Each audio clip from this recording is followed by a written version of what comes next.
Nicolas Kaufman, unti-unti nang nalalaman ang totoong pakana at motibo ng marahas na pag-aresto kay PRRD. PCO spokesperson Claire Castro gumawa na naman ng eksena upang hindi pagpiyastahan ang pangalan ni Pangulong Bongbong Marcos sa mundo ng politika. Pero bago ang lahat, kung hindi pa kayo nakapag-subscribe sa channel na ito, please do subscribe para mas maging updated pa kayo sa mga susunod kong mga videos. Attorney Nicolas Kaufman binasag ang katotohanan ng isang maduming pamumulitika ang likod ng pag-aresto kay dating Pangulong Rodrigo Duterte. Si Claire, balisang-balisa at nagkakautal-utal sa mga pahayag nito upang hindi na naman mahuli ang kadumihan ng pamamalakad ng kanyang pinuno. Harry Roque natawa na lamang sa reaksyon ni Castro dahil nababatid nitong nagiging praning na naman si Claire. Narito ang pahayag ni Attorney Nicolas Kaufman at ang buweltang pahayag ni Castro.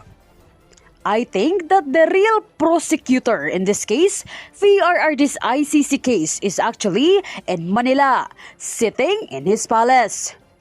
He is the person who threw President Duterte over here to The Hague. He is the person who used the office of the prosecutor as a tool in his political campaign, and it won't work. It is very apparent and obvious that Attorney Kaufman is being surrounded by fake news peddlers. He doesn't know the timeline. He doesn't know the facts of the case. He should focus on his job as a counsel, not in engaging in rumor mongering.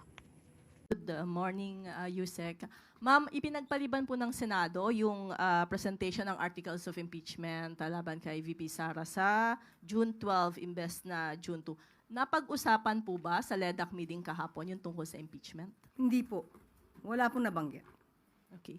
Doon na lang po sa binanggit ni Senate President Chis Escudero na yun ay para mas matutukan nila yung mga natitira pang priority legislation. Nagbigay po ba ng commitment ang Kamara at Senado kay Pangulong Marcos na ihahabol yung mga nakabinbin pang priority bills? Yes, opo. Actually, napag-usapan po. May 4 po na priority bills na napag-usapan sa LEDAC. At ito po yung National Government Right-Sizing Program. Kasama din po yung amendments to the Right-of-Way Act, amendments to the Cooperative Code, at pati po yung proposed National Disease Prevention and Management Authority.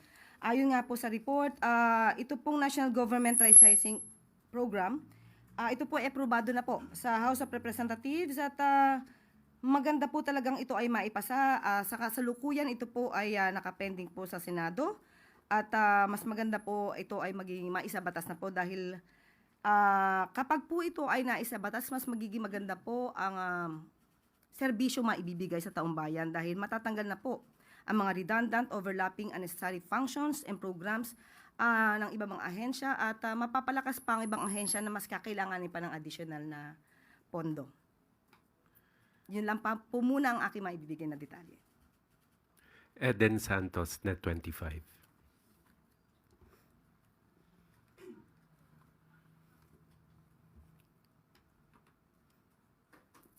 Good morning po, Yusek. Good morning. Sabi po nung lead counsel po ni former President Rodrigo Duterte na si Attorney Kaufman, and I quote, "The real prosecutor in this case is actually in Manila. Sitting in his palace, he's the person who threw President Duterte over here to The Hague." Any comment po from the palace? Is that you, Attorney Harry Roque, talking? We thought it was Attorney Harry Roque making such comment. Well, anyway, it is very apparent and very obvious that Attorney Kaufman is being surrounded by fake news peddlers. He doesn't know the timeline. He doesn't know the facts of the case. He should be concentrating on his job as a counsel, not in engaging in rumor mongering. Thank you. Harleen Delgado, ABS-CBN. Good afternoon, Yusek. Yusek, we would just like to get a comment sa pinost ni Senator Amy Marcos. It was a photo with attorney Nicholas Kaufman, and in her caption, she said, allow me to quote her, Yusek, "Hindi ako naghintay ng 39 years para lang magkamali muli. May Marcos na natuto sa kasaysayan." Any response po? Masaya po na umaamin po si Senator Amy Marcos sa kanyang mga pagkakamali. Pero nung aking tanungin po ang Pangulo patungkol po dyan, ang kanyang sinabi po ay no comment. Yun lang po. Crizel Insigne, IBC 13. Yusek, makailang beses na po sinabi ng Pangulo niya na ayaw niya sa impeachment. May nagsasabi rin po na parang yung pag-ayaw daw po ng Pangulo sa impeachment ay kahulugan na ayaw niya ng transparency and accountability. Ano po reaction ng Palas po? Opo, maliwanag po ang sinabi ng Pangulo na sa simula po ay ayaw niya talaga po ng impeachment dahil maaaring meron pong ibang mga legal na pamamaraan kung dapat mapanagot ang dapat mapanagot. Pero ngayon po ang Vice Presidente po ay impeach na. Wala na po sa kamay ng Pangulo ito. Yun naman po ay kanyang suggestion lang kung maaari ay ayaw niya ng impeachment. Ang sabi po ng Pangulo, proseso. Tandaan po natin, sana po bago mag-analisa sa bawat sasabihin ng Pangulo, ilahat po ang kanyang mga sinasabi. Hindi lamang po sa sinasabi niyang ayaw niya ng impeachment. Tatandaan po natin, sinabi niya, doon sa press con sa Kuala Lumpur, before the Malacanang press corps sa Kuala Lumpur, sinabi po niyang hindi siya tumatakbo sa laban. At kanina sinabi rin po niya, nung naibalik na po, si dating Congressman Arn Tevez, sinabi rin po niya na the people is assured that lawlessness will not go unpunished. Sa pagkakataon pong itong impeachment trial, alam po natin that impeachment trial is not the business of the executive. Hindi po makikialam ang Pangulo patungkol po dyan, pero sinabi po niya na dapat umandar ang proseso, irespeto ang due process. So, ito po ay nasa kamay na ng mga prosecutors, nasa kamay na po ng Senado. Pag sinabi po nating proseso, dapat sundin ang batas. Ang taong bayan na po ang titingin at maghuhusga sa mga taong nasa loob or maaaring gumalaw para sa impeachment trial. Ang mga prosecutors dapat gampanan ng kanilang trabaho bilang prosecutors. Ang mga senador bilang judges ay dapat ding gampanan ang kanilang trabaho bilang senators, judges. Proseso po ang nais ng Pangulo. Wag po natin kalimutan yan. At sabi nga po natin, tao na po ang magsasabi. Kung ang mga taong ang mga senador po na siya magsisilbing husgado, judges, hurado, ay gagampanan ang kanilang trabaho nang naaayon sa batas at proseso. Last question, Tristan Nodalo, Newswatch Plus.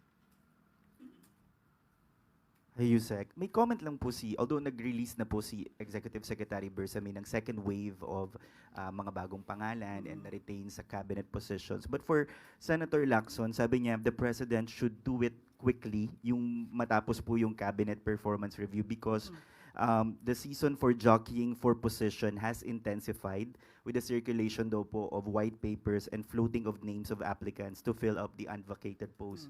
Uncertainty often leads to inefficiency and divisiveness in the ranks. Comment lang po. Alam po ng Pangulo ang kanyang ginagawa. Alam niya po kung paano mapabilis. At sabi nga rin po ni Executive Secretary Lucas Bersamin, sa trabahong ito dapat mas mabilis. Kung kailangan i-deliver ang tinapay, masarap na tinapay ang dapat na i-deliver. So makakaasa po kayo sa mas mabilis na pag-i-evaluate patungkol po dito sa mga cabinet members at cabinet secretaries and heads of agencies. Thank you, Yusek Claire. At bago po tayo magtapos, meron pa rin tayong good news. Bilang tugon sa panawagan ni Pangulong Ferdinand R. Marcos Jr. na labanan ng fake news at protektahan ang mga Pilipino online, isang breakthrough APP ang na-develop at nagwagi sa kauna-unahang OpenGov Hackathon sa bansa noong May 22. Tinawag itong Tunay, TUNAI, ng developer na si Brar Lim at kanyang team. Gumagamit ng artificial intelligence at naka-embed mismo sa Facebook and ang fact-checking tool na ito. Kaya nitong maispatan ang fake news in real time, ma-verify ang facts at ituro ang mga user sa legitimate news sources. Ayon sa DICT, patunay ang paglikha sa tunay sa talento ng mga Pilipino at kakayahan nating isulong ang katotohanan sa pamamagitan ng mga teknolohiyang ito. Tunghayan natin